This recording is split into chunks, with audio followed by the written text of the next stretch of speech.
శ్రీకృష్ణ పరబ్రహ్మణే నమః. నిన్నటి పారాయణంలో మనం ఋతు మహారాజు యాగాస్వాన్ని ఇంద్రుడు 2 సార్లు తీసుకువెళ్ళడం, ఇంద్రుడి మీద బాణం వదలడానికి అతను సిద్ధపడడం, ఈలోపు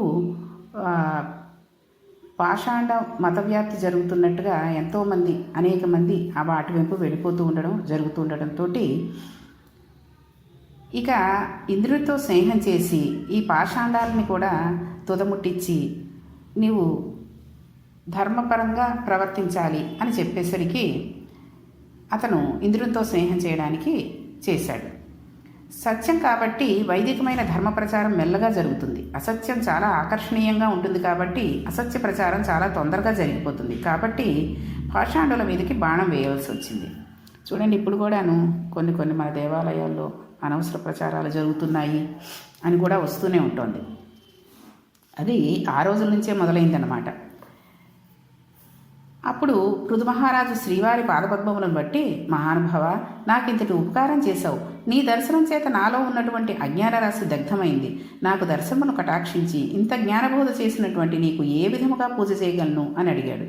పృథు మహారాజులో ఉన్న గొప్పతనం కేవలం భూమిని గోవుగా చేసి పితకడం కాదు. మనకి నవవిభక్తులు అని ఉంటాయి చూడండి. నవవిధ భక్తులు అంటే శ్రవణం, కీర్తనం, విష్ణు స్మరణం, పాదసేవనం, అర్చనం, వందనం, దాస్యం, సత్యం, ఆత్మనివేదనం. శ్రవణం అంటే వినడం. ఎవరిలా వినాలి? పరీక్షితులా వినాలి. విని పరీక్షిత్తు మోక్షం పొందాడు. అలా వినడం వస్తే చాలు, మోక్షం వచ్చేస్తుంది. కీర్తనం పరవశించి చెప్పుకోవడం. ఎవరిలా చెప్పుకోవాలి? సుకుడిలా చెప్పుకోవాలి. అలా చెప్పుకుని సుకుడు మోక్షాన్ని పొందాడు. స్మరణం తలుచుకోవడం. ఎవరిలా తలుచుకోవాలి? ప్రహ్లాదుడిలా తలుచుకోవాలి. తలుచుకు మోక్షాన్ని పొందేశాడు ప్రహ్లాదుడు. పాదసేవనం అయ్యవారి పాదములను సేవించడం అంటే అర్చన చేయడం. అయ్యవారి పాదసేవనంకు ఎవరిని చెబుతారు? లక్ష్మీదేవిని చెబుతారు. ఇక అర్చనం పూజ చేయడం. పూజ చేయడంలో చెప్పడానికి ఎవరున్నారు అంటే ఇప్పుడు మనం చెప్పుకుంటున్న పృథు మహారాజు గారే. వందనం నమస్కారం చేయడం. నమస్కారం చేయడానికి ఉదాహరణగా అక్రూరుణ్ణి చెబుతారు. ఆయన చేసే నమస్కారం చాలా ఉత్కృష్టమైనది. సఖ్యం అంటే స్నేహం. స్నేహానికి ఉదాహరణగా అర్జున్ని చెప్తారు. కృష్ణార్జునుల స్నేహం ఎంతో మంచిది. చూడండి ఎంత అలాగుంటుందో. దాస్యానికి హనుమని చెప్తారు. హనుమ చేసిన దాస్యం అంతా ఇంత కాదు కదండి. ఆయన రాములు వారి పాదాలని తప్పితే ఇంకేమీ చూడలేదు. సీతమ్మ తల్లి పాదాలని తప్పితే ఇంకేమీ చేయలేదు. మొత్తం ఆయన జీవితం అంతా రామచంద్రమూర్తికే దాస్యుడు అయిపోయాడు. ఆత్మనివేదనం దీనికి ఉదాహరణ ఎవరంటే బలిచక్రవర్తి. కాబట్టి ఈ విధంగా 9 రకముల భక్తికి 9 మంది ప్రతీకలు ఉన్నారు. అందులో అర్చన భక్తికి పృథు మహారాజు గొప్పవారు. పృథు మహారాజు జీవితంలో ఈ ఘట్టములను వింటే సంతానం లేని వాళ్ళకు సంతానం కలుగుతుంది. కాబట్టి ఎవరైనా సరే ఇప్పటి నుంచి జరిగే ఈ ఘట్టాలన్నింటినీ విన్నట్టయితే సంతానం లేదు అని బాధపడే వాళ్ళకి సంతానం కలుగుతుంది. ఇప్పుడు శ్రీ మహావిష్ణువు అన్నారు, పృథు, నీకేం వరం కావాలో కోరుకో. ప్రపంచంలో ఒక ఆశ్చర్యకరమైన సంఘటన ఉంటుంది. వరం ఇచ్చి నేను వెళ్ళిపోతాను, కానీ నిన్ను చూస్తుంటే వదిలిపెట్టి వెళ్ళలేక గరత్మంతుడి దగ్గర నిలబడి అలాగే నిన్ను చూస్తున్నాను. నీవు ఇంతటి ధార్మికుడివి, ఇంతమందికి అన్నం పెట్టావు, భూమిని గోవుని చేసి క్షీరమును పిండావు. నాయనా, నీకేం వరం కావాలి అని అడిగాడు. అడిగితే పృథు మహారాజు గారు అన్నారు, స్వామి, నన్ను మరలా మోహ పెడదామని అంటున్నావా? నాకెందుకు స్వామి వరాలు? నాకు అక్కర్లేదు. నాకు ఏ వరం కావాలో తెలుసా? తండ్రి, నాకు మోక్షము కూడా అక్కర్లేదు. నీ పాదారవిందములను గూర్చి వర్ణన చేసి నీ గురించి స్తోత్రం చేస్తుంటే, నీ కథలు చెబుతుంటే అలా విని పొంగిపోయేటటువంటి స్థితి నాకు చాలు. మోక్షం వస్తే నీలో కలిసిపోవడం వలన మరల నాకు ఆ శ్రవణానందం దొరకదు. ఈశ్వరుడి కథలు చెబుతుంటే విని పొంగిపోయే అదృష్టం ఉండదు. అందుకని నాకేం వరం అక్కర్లేదు. స్వామి, నీ కథలు వినగలిగినటువంటి అదృష్టాన్ని నాకు కలిగించు అన్నాడు. అసలు ఇలా ఎవరైనా అనగలరండి? అడిగితే మోక్షం ఇమ్మనైనా అడుగుతారు, కానీ ఆయన కథలు వినడం కోసం మోక్షం కూడా అక్కర్లేదు అనుకునేటటువంటి వాడు పృథు మహారాజు. అలా అని సృష్టిలో ఎవరూ కోరని కోరిక ఒకటి కోరాడు పృథు మహారాజు గారు. స్వామి, ఇంతకాలం నుంచి లోకంలో ఒక నానుడు ఉంది. ఏమిటా నానుడి? స్వామివారి పాదసేవ చేయడం అంటే లక్ష్మీదేవియే చేయగలదు. అంత గొప్ప సేవ చేస్తుందని ఒక పేరు. ఇవాళ నేను ఒక వరం అడుగుతున్నాను. నీ పాదములను అంత పూనికతో అర్చించే లక్ష్మీదేవికి ఇప్పుడు నేను అడుగుతున్న వరం వలన నాకు అమ్మవారికి దెబ్బలాట వచ్చి తీరుతుంది. అయినా నీవు నా వైపే మొగ్గుతావు. ఇంతకాలం నుంచి లక్ష్మీదేవి సేవలు పొందావు కదా, ఆవిడ సేవలు లేకపోతే నీకు పూర్ణత్వం ఏమీ తగ్గిపోదు కదా. అల్పమైన వాడు కోరినా నీవు అధికమైనది ఇస్తావు. అలా ఇవ్వడంలో నీ గొప్పతనం ఉంది. అప్పుడే నీ గుణములు ప్రకాశిస్తాయి. నేనొకటి అడుగుతున్నాను. లక్ష్మీదేవి ఇంతకాలం నిన్ను ఎలా అర్చన చేసిందో అంతకన్నా గొప్పగా అర్చన చేసే శక్తిని నాకు కటాక్షించు. తనకు ఉన్నటువంటి అదృష్టమును నేను ఎత్తుకుపోయానని అమ్మవారికి నా మీద కోపం వచ్చి మా ఇద్దరి మధ్య మాకు దెబ్బలాట వస్తే రావచ్చుగాక. కానీ ఆమె అమ్మ కదా, సంతోషపడిపోయి ఒప్పుకుంటుంది. స్వామి, అలా పూజ చేయగలిగిన శక్తిని నాకు ఇవ్వవలసింది అని ప్రార్థించాడు. ఇది పృథు మహారాజు గారి పూజానిష్ట అంటే. అందుకే మనకి షోడశోపచారాలు వచ్చాయి. ఇటువంటి అర్చన చేశాడు పృథువు. అలా అర్చన చేస్తే ఈశ్వరుడు ఆయన పట్ల విశేషమైన ఆనందాన్ని పొందాడు. ఒకనాడు సత్రయాగం చేసి సత్రయాగంలో అందరికీ బ్రాహ్మణుడు ఎలా జీవించాలో, క్షత్రియుడు ఎలా జీవించాలో, భూమిని ఎలా రక్షించాలో వారి వారి విధులను గూర్చి ప్రసంగం చేశాడు. ఇప్పుడు కర్మయందు శుద్ధి కలిగింది. కర్మయందు శుద్ధి భక్తికి దారితీస్తుంది. అపారమైన భక్తి వైరాగ్యానికి దారితీస్తుంది. ఇవన్నీ శాశ్వతం కాదు. ఈశ్వరుడి పాదములు పట్టుకోవాలన్న వైరాగ్య బుద్ధి అంకురించింది. కొడుకులు పెద్దవాళ్ళు అవుతున్నారు. ఇప్పుడు జ్ఞానం ఇవ్వబడాలి. ఒక రోజున సత్రయాగం జరుగుతుండగా సనకసనందనాది మహర్షులు కిందకి దిగారు. మహాపురుషులైన వారు లేచి నడిచి వస్తున్నప్పుడు అంత తేజస్సు లేనివాడు కూర్చుంటే ఆయుర్దాయం తగ్గిపోతుంది. ప్రాణములు తమ తమ స్థానంలోంచి లేస్తాయి. అందుకని లేచి నిలబడితే మరలా అవి కుదురుకుంటాయి. అందుకని పెద్దలు వచ్చినప్పుడు నిలబడతారు. వారు అనుగ్రహించి కూర్చోమంటారు. వారు అలా అన్న తర్వాత కూర్చోవచ్చు. కానీ ఈ రోజుల్లో ఎలా ఉంది అంటే, పెద్దలు ఎవరో మన ఇంటికి వచ్చినప్పుడు కాదు, ప్రత్యక్ష దైవాలైన తల్లి తండ్రి వాళ్ళు వస్తేనే లేచి నిలబడటం. కానీ వాళ్ళు నిలబడి ఉన్నారు, మనం లేచి వాళ్ళకి కూర్చోడానికి ఖాళీ స్థలాన్ని ఇద్దాము అని కానీ ఉండట్లేదు పిల్లలకి. వాళ్ళు తిన్నా తినకపోయినా వీళ్ళు తినేయడం, వాళ్ళు తాగినా తాగకపోయినా వీళ్ళు తాగేయడం చేస్తున్నారు. కాబట్టి మనం పెద్దవాళ్ళు నందనాది మహర్షులు మన దగ్గరికి ఏమీ రారు. మనకు వాళ్ళందరూ కూడా తల్లిదండ్రులే, తాతలు, అమ్మమ్మలు, నాన్నమ్మలు. కాబట్టి కనీసంలో కనీసం వారికి మనం మర్యాద ఇద్దాం. మనం ఏదైనా ఫంక్షన్కి వెళ్ళామనుకోండి, వాళ్ళు తిన్నారో లేదో చూసుకుని మనం ఒక పావు గంట ఆగి తింటే ఇంతలోకి మన ప్రాణాలు పోవు కదా. కాబట్టి వాళ్ళు తిన్నారా లేదా, వాళ్ళు కూర్చోవడానికి ఏమైనా వీలుగా ఉందా లేదా, వాళ్ళకి కాస్త ఫ్యాన్ తగులుతుందా, వాళ్ళకి 60 ఏళ్ళు 70 ఏళ్ళు వచ్చిన తర్వాత కాస్త సౌకర్యంగా ఉండేటట్టుగా చూసుకుని, వాళ్ళకి ఏంటంటే ఇంత పెద్దతనం వచ్చి ఇప్పుడు ఈ వయసులో ఈ కాలు నొప్పితో చేయి నొప్పితోటి నువ్వు ఫంక్షన్కి రాకపోతే ఏమవుతుంది అని అడగకూడదు. ఎందుకంటే పెద్దవాళ్ళం అయిపోతున్నాం, ఇంకెన్నాళ్ళు ఉంటామో తెలీదు.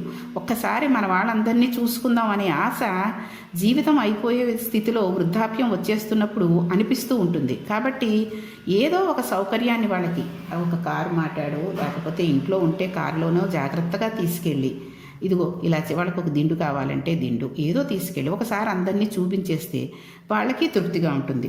కాబట్టి మనం మన తల్లిదండ్రులని, మన తాత ముత్తాతలని అందరినీ కూడా గౌరవించడం అంటే రోజు పాదాలకి అభిషేకం చేసేసి వాళ్ళని పూజించేయడం అక్కర్లేదు. కనీసంలో కనీసం వాళ్ళకి మర్యాదగా ఏ టైంకి ఏం తిన్నారో లేదో కనుక్కోవడం, వాళ్ళు వచ్చినప్పుడు లేచి నిలబడడం, వాళ్ళకి ఆ మర్యాదలు ఇస్తే చాలు, భగవంతుడు సంతోషిస్తాడు. సనకసనందనాథులు రాగానే పృథువు లేచి నిలబడ్డాడు. వారిని అర్చించాడు. వాళ్ళకి అర్ఘ్యం ఇచ్చాడు, పాద్యం ఇచ్చాడు. వారిని ఉచితాసనమును కూర్చోబెట్టి వారిని, స్వామి, మేము సంసారం నందు ఉన్న తింగురలము, మేము ఎలా తరిస్తాము? మేము తొందరగా తరించడానికి ఏదైనా మార్గం ఉన్నదా? మీ వంటి మహాపురుష దర్శనం మాకు అస్తమానూ దొరకదు, అందుకని మాకు కృప చేయండి అని ఒక గొప్ప మాట చెప్పాడు. బాహ్యమునందు ఒక వ్యక్తి చాలా ఐశ్వర్యవంతుల్లా కనిపించవచ్చు, ఒకడు దరిద్రుడిలా కనిపించవచ్చు. కానీ అంతరమునందు ఒకడు ఈశ్వరుని దృష్టిలో గొప్ప ధనవంతుడు, వేరొకడు కటిక దరిద్రుడు. ఏ కారణం చేత అని అడిగితే సనకసనందనాథులు ఆ రోజున ఇలా చెప్పారు. ఎవడు మహాపురుషుడిని ఇంటికి తీసుకువెళ్ళి ఆతిథ్యం ఇచ్చి గడప దాటించి వారి పాదములకు వంగి నమస్కరించి తన ఇంటిలో ఉన్న తృణమో పణమో వారికి సమర్పించి గృహస్థాశ్రమం సన్యాసాశ్రమంకు భిక్ష పెట్టడానికి ఉపయోగిస్తాడున్నాడో అటువంటి వాడు ఈశ్వరుని దృష్టిలో అపారమైన ఐశ్వర్యవంతుడు అని చెప్పాడు. చూడండి, ఒక అతిథి మన ఇంటికి వచ్చాడు అంటే భగవంతుడే వచ్చినట్టుగా మనం అనుకోవాలి. ఎందుకంటే కొన్నిసార్లు పరీక్షించడానికి స్వామి మనం సరిగ్గా అన్నం తినే ముందు, ఎక్కడికైనా వెళ్ళాలనుకునే ముందు ఒక మనిషిని పంపిస్తూ ఉంటాడు. మన భక్తి ఎలాంటిది, మన ఓర్పు ఎలాంటిది అనేది పరీక్షించడానికి.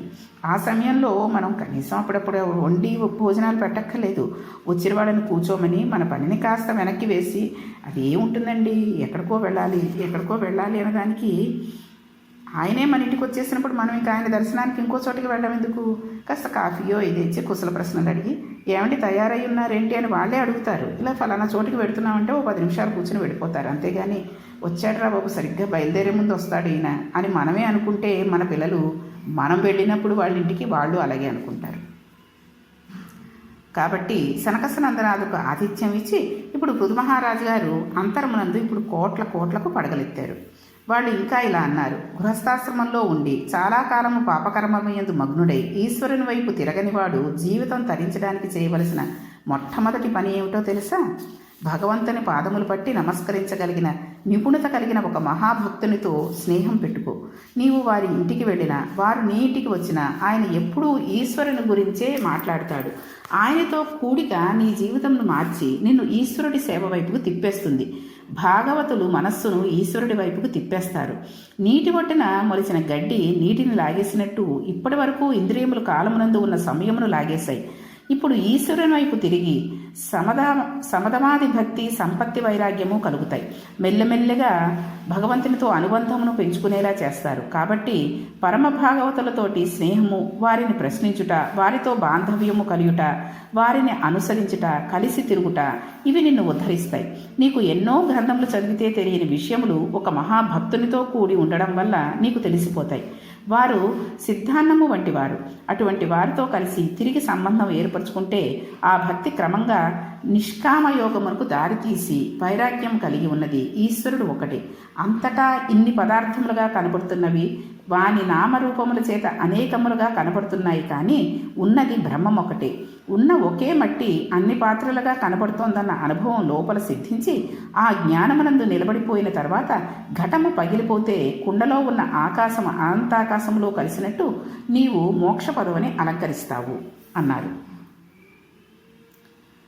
చూడండి, మనం ఈ మధ్య అందరూ కూడాను ఈ లలితా సహస్రాలని ఇవని అవని సత్సంగాలే ఏర్పాటు చేసుకుంటున్నారు. అక్కడికి వెళ్ళిన తర్వాత దేవుడి గురించే మాట్లాడుకోవాలి, కేవలం దేవుడి గురించే, భక్తి గురించే. అంతేగాని ఆ చదవడం గబగబ లలితాదేవికి కూడా తెలియనటువంటి స్పీడ్గా చదివేస్తూ ఉంటారు. ఆ లలితా సహస్రం కానీ విష్ణు సహస్రం కానీ మనకి తెలియని మాటలు ఏమైనా వచ్చేస్తాయేమో కూడా అందులోని భయమేస్తూ ఉంటుంది. అటువంటి స్పీడ్లో చదివేసి అయిపోయిన తర్వాత ఇక ప్రసాదాలు పెడుతూ ఉంటారు. మీ ఇంట్లో ఏం ప్రసాదం చేస్తారు, రేపు మీ ఇంట్లో కదా, రేపు మా ఇంట్లో కదా, ఇది చేస్తాము అనుకుంటూ మాట్లాడుకోవడం.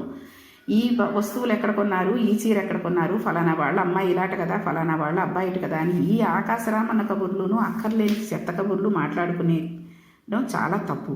కాబట్టి ఈ సత్సంగాలలో మనం వెళ్ళి చేశాము అంటే, మనం వెళ్ళి చదువుకున్నాము అంటే భగవంతునికి సంబంధించినది చదువుకోవడం, ఆ ప్రసాదం ఏమైనా అది అలా అని ఏమీ అక్కర్లేదు. ఒక చిన్న బెల్లం ముక్క ఇచ్చినా ఇచ్చినట్టే. అంతేగాని మేము గారెలు ఆవళ్ళు చేస్తామండి, మీరు బూర్లు పులిహార చెయ్యండి అని చెప్పుకోవడం మహాపాపం అది. ఎందుకంటే తిండి మీద దృష్టి కానీ భగవంతుని మీద దృష్టి ఉన్నట్టు కాదు. కాబట్టి ఇటువంటి సత్సంగాలకి వెళ్లకుండా ఇంట్లోనే ఓ 10 నిమిషాలు చదువుకున్నా చాలు అనిపిస్తుంది. కాబట్టి సనకసనందనాది ఋషులు ఈ విధంగా చెప్పి ఇంకా ఎటువంటి మాటలు చెప్పారు ఆయన పృథు మహారాజు ఆ తర్వాత ఏం చేశాడు అనే విషయాన్ని రేపటి పారాయణంలో తెలుసుకుందాం. శ్రీకృష్ణ పరబ్రహ్మణే నమః.